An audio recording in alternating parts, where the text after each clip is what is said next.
Good morning, everyone. I'm Cristian Zambelli from University of Ferrara.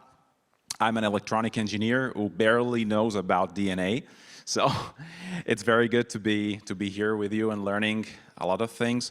And in this conference, what I would like to discuss with you today, it's the role of high-performance computing in the simulation of the tool chain of operation that could occur during DNA-based data storage. And in particular, I would like to discuss with you about the possibility to include diverse acceleration engines, heterogeneous acceleration engines, in helping us to develop efficient DNA-based data storage solutions.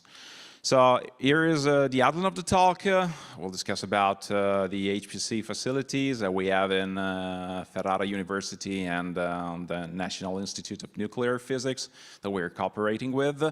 Why we see the use, why we envision the use of HPC technologies on DNA-based data storage, and then some exercises we did on a few use cases for DNA-based data storage, like the DNA sim environment from Avanade for simulating the entire pipeline of the DNA-based data storage, and then about ECCs and edit distance algorithms developed on GPUs and FPGA platforms.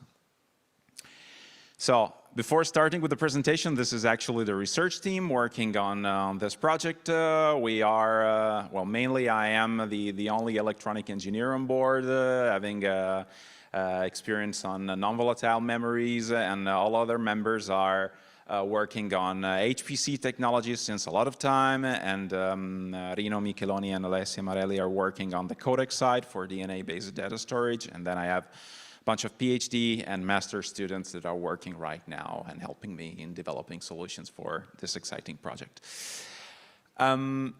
About the HPC facilities we have in Ferrara, actually we have 10 years, more than 10 years tradition in high-performance computing. We started all our activities in 2014 with a project called COCA. COCA stands for Computing on Kepler Architectures, and we started thanks to a partnership with NVIDIA that sent us a lot of Kepler GPUs, and then we revamped the facility with Volta and Tesla GPUs. Mainly, we work, when we talk about HPC in Ferrara, we work on technologies that are related to complex multi-physics algorithms, like lattice-Boltzmann, quantum chromodynamics, all of kinds of applications that the guys at the National Institute of Nuclear Physics in Italy are working on. And also we have facilities working on AI and machine learning tasks. When we developed the first on-premise HPC facility in Ferrara, we worked with the GPU-dense cluster with the front end and 5 computing nodes that have been expanded throughout the years, reaching up to 100 teraflops computing capabilities in double precision. And back in 2014, we were ranked as the top Italian universities for computing power available in on-premise computing capabilities. But then, with the time passing, we were asking ourselves, probably it's time to change application, right? Not only physics, multi-complex physics problems are the key for HPC. We probably not need HPC only for AI and ML solution. We need for something else.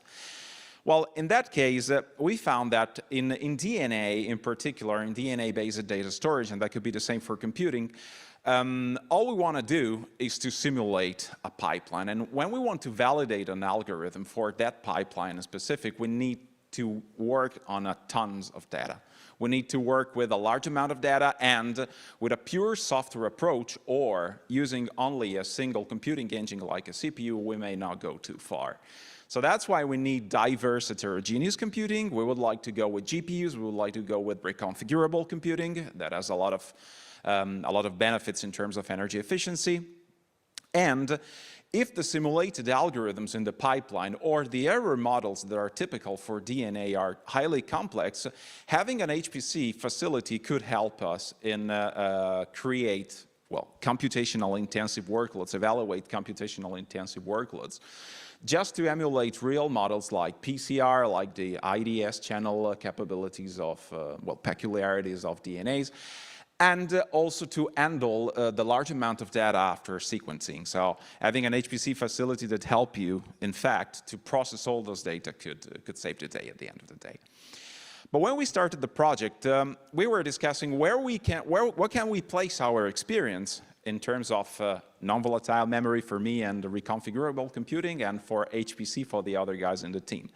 Well, we are mainly working on the codec side. So we are simulating everything happens in the encoder side of the DNA pipeline and in the decoder part of the process. So we're mainly interested in evaluating the role of error correction codes here in the encoder and the decoder of the DNA-based data storage pipeline. And also we are interested to know if there's a way to model the IDS sequence.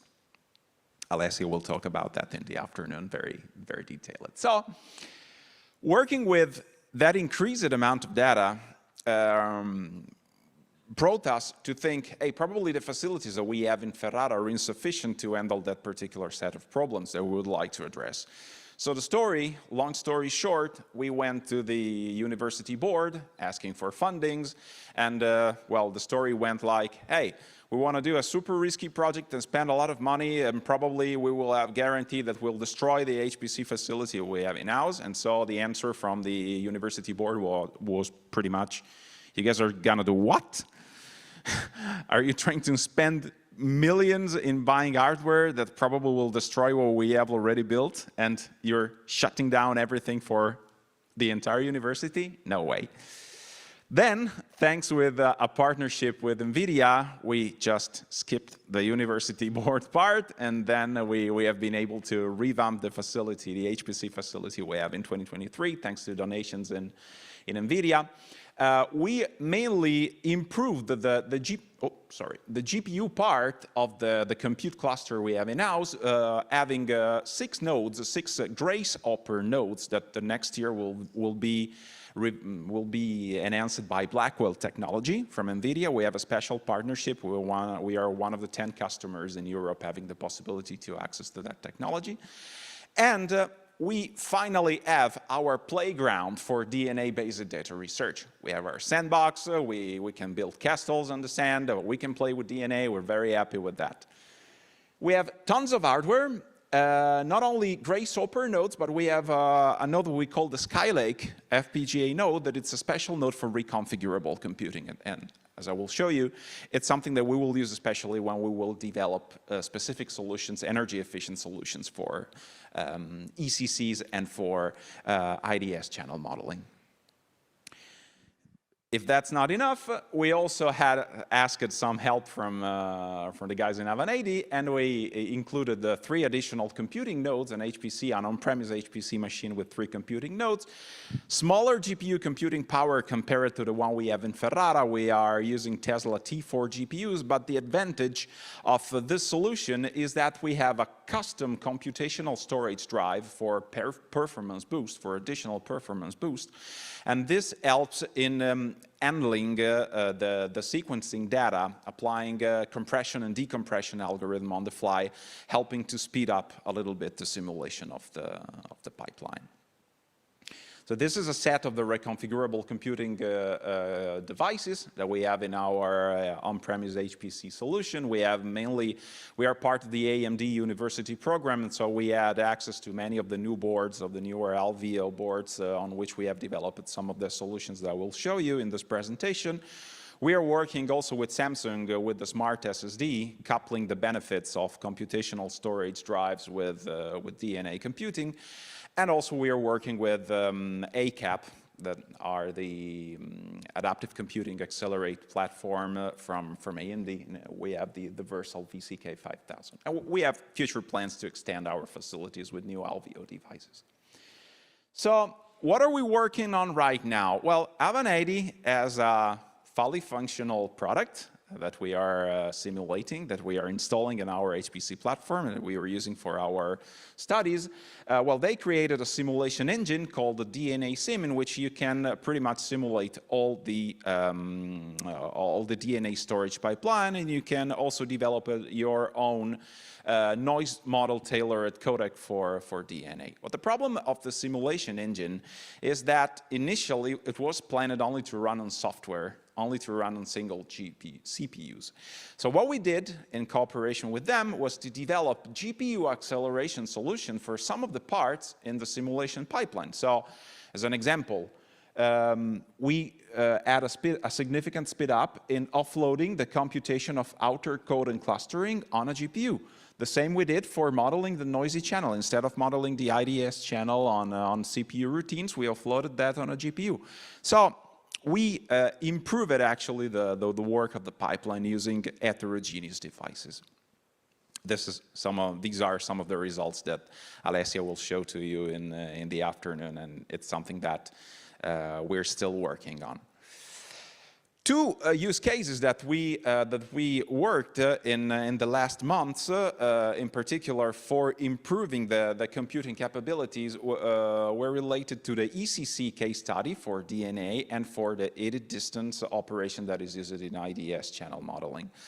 For ECC, one of the problems we had in the beginning was that to simulate, to evaluate different TCC strategies, we need to go to very low frame rate. And that means that only with the CPU, we have simulation times that sometimes are in the time span of few weeks, which is not acceptable if you have to develop different algorithms. So what we did was to develop the entire ECC algorithm on a GPU, and you can clearly tell the difference in the graph here. So if you're constrained to a single CPU approach, you can reach mainly this frame error rate in a reasonable time. If you want to simulate that on very low frame error rate, with the dashed lines you see here, it's what you can obtain by co-simulating the software part of your ECC with the hardware part on the GPU. And you can simply, well, what we have seen is that on simple Reed-Solomon codes, we could achieve a 10 times speed up improvement, not only in terms of error correction capability, but also in terms of simulation speed. Also, this one will be discussed in the afternoon, but at Avanade that they have a special, they have a complete solution suite tailored for specific error conditions. What we did, instead of having a single error correction code developed on a GPU engine, after the GPU validation, we ported that same design with reconfigurable computing capabilities on an HAL VOU50 FPGA. So you can see over there, oops, this is the floor plan of the final chip of the final FPGAs, in which the different colors means different ECC codes with different computing capabilities selectable by the user, and that can be applied on the DNA-based data storage pipeline. Finally, the last exercise we did was to use HPC in edit distance evaluation.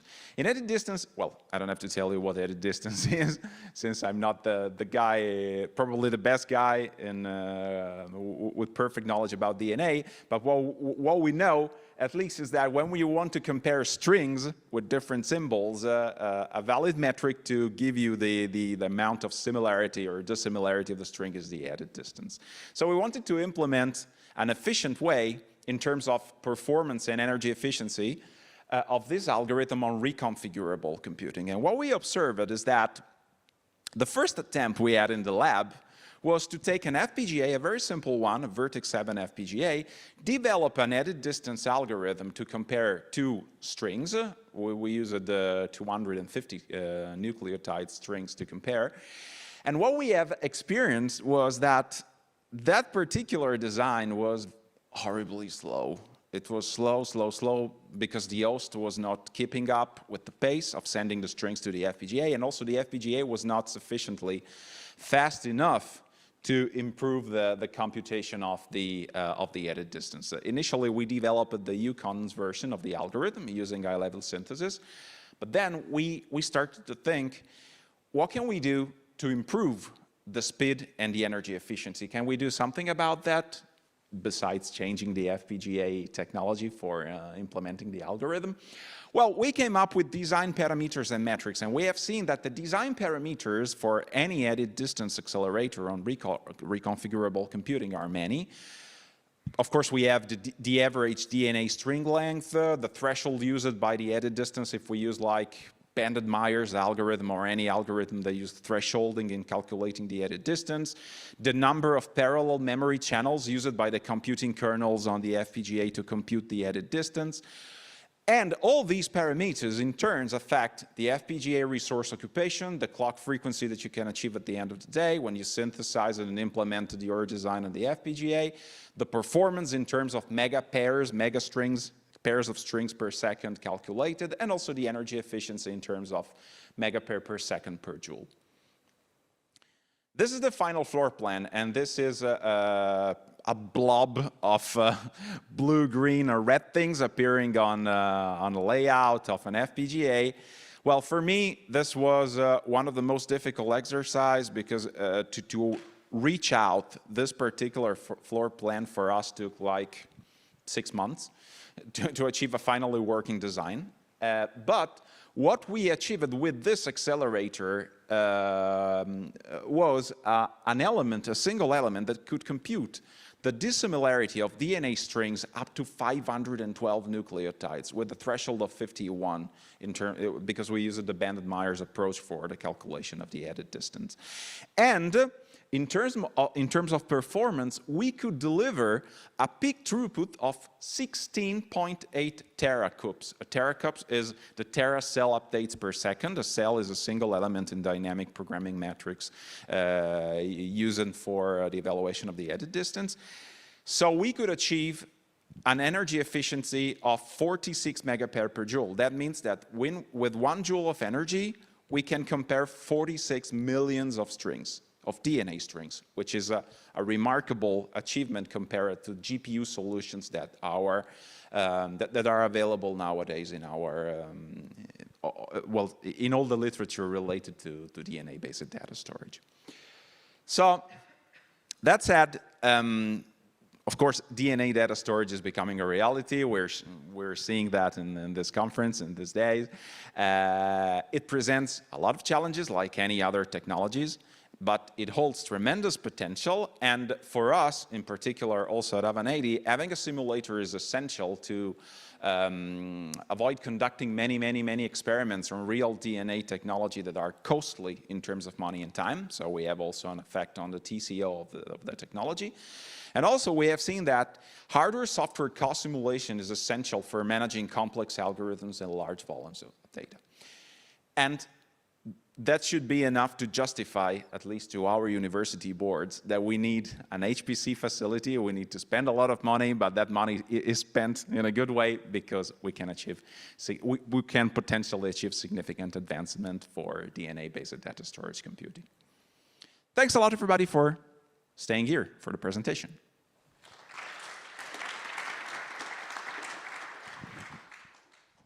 Thank you very much.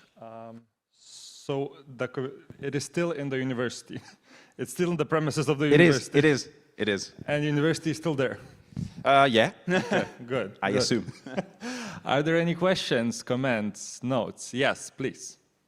So, if you look at the data storage pipeline, which of the processes, which of the steps is the computationally most expensive? Is it the clustering or the mapping using the edit distances? So can you maybe comment on like the relative differences in how much computing effort you have to put into it? And the second question is the computing effort for the decoding, how does this relate to the effort you have to put into synthesis and reading out in terms of costs? Is this something you can scale, or will this actually be important cost factor in once DNA data storage is actually implemented? Thanks.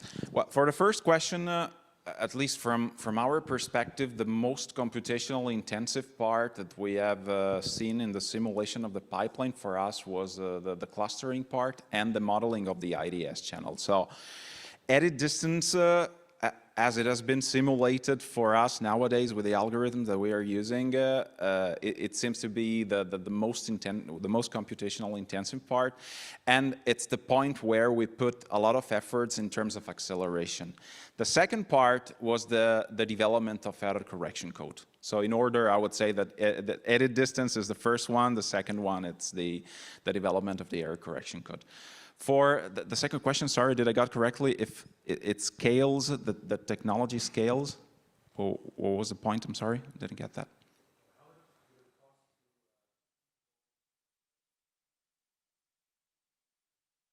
Oh, the cost for decoding.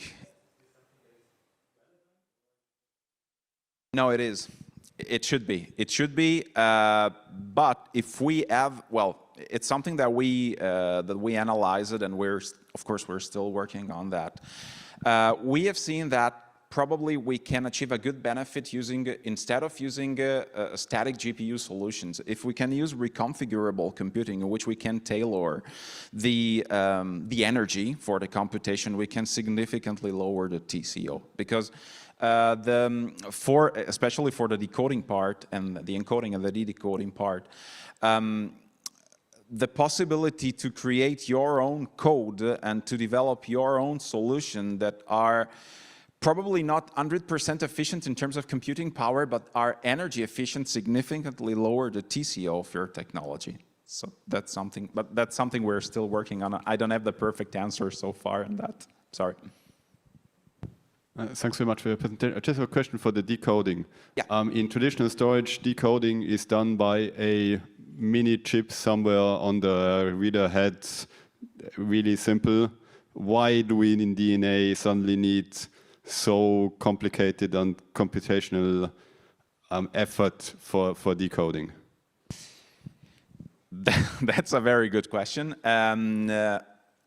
Looking to the future, if we can imagine a platform in which instead of having special chips like we have in solid-state drives, in which you have a controller for the decoding part, let's assume that we have rack-mounted technologies in which we have an immediate feed from the sequencing engine, right? If we can develop reconfigurable computing engines, or even GPU, in general, a technology for decoding, and we can directly attach that accelerator to the rack-mounted unit that gives you the data out of the sequencer, I think it would be beneficial, especially when we want to scale up the dimension of the problem. If we want to scale up the let's say, the dimension of the DNA-based data storage. That's what we're working on right now.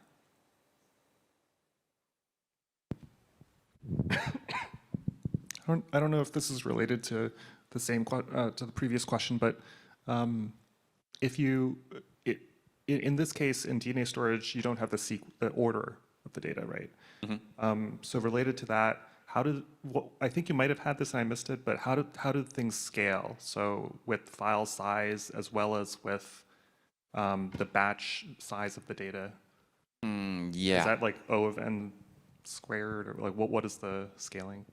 We don't know exactly the scaling factor, but what I can tell you is that taking simple benchmarks from even synthetic benchmarks for saving a file, or like 100 mega files, 100 megabytes file, or something similar, we have seen that the number of DNA strings required to be evaluated by the clustering algorithms easily reach billions. And that requires us also to put high-performance computing solutions, because if you need to compare billion strings and trying different algorithms to evaluate the clustering of those billions of strings, or different codes handling those billions of strings, if you do that only on a CPU solution, that won't go too far. So that's why we need HPC for that. But we don't have, right now we don't have the perfect scaling low of the problem. We don't know how much it can go high. Let's say we planted the seed so far. Any more questions, comments? It's not completely related questions, but we have sessions about meetings about storage and computing. What is your view? Do you have a view on the potential of molecular computing or DNA as a way to compute? And as an expert in high-performance computing, do you have views on what type of computing this would be useful for? Just curious. I am more on the storage side rather on high-performance computing, but right now DNA is promising for archival data tiers. So this is one of the points we see that we're still in the ramp up, but if this thing becomes a reality, there's a lot of potential in replacing tape tiers and the last storage tiers like lakes, data lakes, or IC lakes in data center solutions. Of course, one of the issues we see is the latency of the technology. But latency is something that is not addressed also for last tier storage. So that won't affect data storage at all. The data storage hierarchy will not be affected too much. When we will prove that this technology will be able to enter into the market. So we will have a good replacement of traditional technologies with DNA. For computing, there could be a lot of potential in artificial intelligence, because if we find a way, and I think there's a presentation dealing with that, probably, I don't know, in the afternoon or tomorrow, if we can develop circuits or architectures like in memory computing architectures, that it's something I'm working on right now, we can accelerate what nowadays done with GPUs. Instead of spending 700 watts to discriminate between a cat, a duck, or a dog, maybe it's something that we can do with few milliwatts of power using DNA computing engines made on in-memory computing architectures. That's what I see. Any more questions, notes, comments? Then a round of applause, please. Thank you very much for the presentation. Thank you.